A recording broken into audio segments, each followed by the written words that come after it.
লোভী যে উনি খাওয়া করতেছে দুপুরে লাঞ্চ টাইমও তার ঘুষের টাকা নিচ্ছে।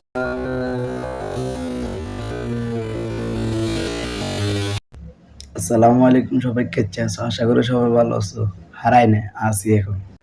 সবাই দেশ দুনিয়াতে এখন কোট খাইতেছে। পুলিশ কোট খায়, রিপন মন্ডল কোট খায়, নেতা কর্মীরা কোট খায়, বড় বড় টুপি দাড়িওয়ালা কোট খায়। মানে সবাই একের পর এক কোট খাইতেছে। শেষ পর্যন্ত দেখি যে কন্টেন্ট ক্রিয়েটর রিপন মন্ডল কোট খাইছে, আর বাকি যাইসকে আফা ভাত খাইতেছে, তারপর বাফা কোট খেয়ে গেছে। আচ্ছা আপা, মানে খাওয়ার সময় কি ঘুষের টাকা নিতে হইব?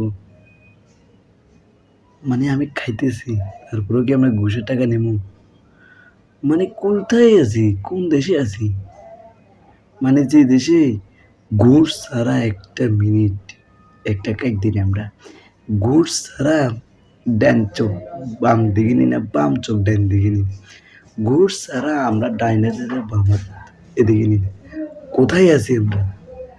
পুলিশ মামারা কোট খায়, নেতা কর্মীরা কোট খায়, আফারা কোট খায়, এই কন্টেন্ট ক্রিয়েটাররা কোট খায়, রিপন মন্ডলরা কোট খায়।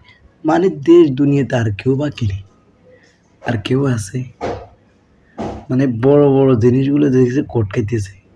মানে আগে বলতাম আমরা সোনার বাংলা, এখন বলতে হবে যে আমাদের কোট বাংলা। আমরা সব কিছু পাইছি সোনার দেশে, সোনার হরিণ পাইছি, তো কোটের মতন কোনো জিনিস আমরা আর পাইনি। আগে জানতাম বাংলাদেশ একটা বিনোদনের খেলা, এখন দেখছি কট বাংলার খেলা, সব কট, আর কেউ আসেনি।